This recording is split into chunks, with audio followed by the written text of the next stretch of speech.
shout out. Ito po mga kalingap, gusto ko lang po magkita yung sponsor natin. Kalingap Dumaguete. Salamat po, ha?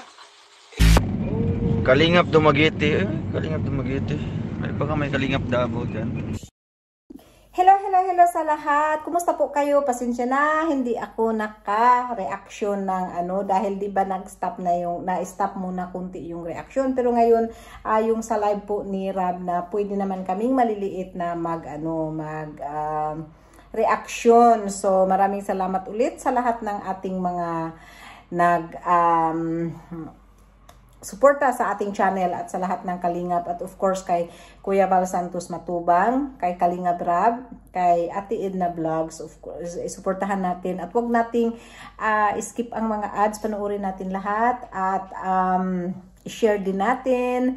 At of course si Kalingap Edo, si Kalingap Ruel, si Kalingap si Richelle, ayan yung mga lahat ng Kalingap Angels, yan, suporta natin sila lahat at sa lahat ng mga sponsor, sa lahat ng tumulong ng Kalingap, maraming salamat. So ito po ang ating reaction today po ay tungkol po sa live ni Kalingap Edo na napanood natin at ito na nga sabi niya ganun, nakiusap siya na sana naman hindi masyadong malamig at hindi matagal magiging malamig at baka mahawaan siya sa kalamigan. Ayan, so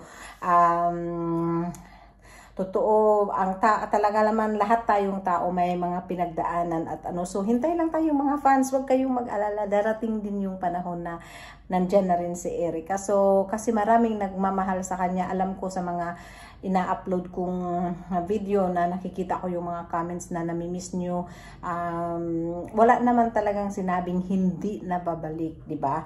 So yun nga ang sabi ni Kalingap Edo na nagpapalamig lang. Ang baby girl, kumusta na? Nagpapalamig muna yan guys. Huwag lang sobrang lamig ha. Baka madamay ako sa sobrang lamig. So hintayin natin 'di ba mga fans.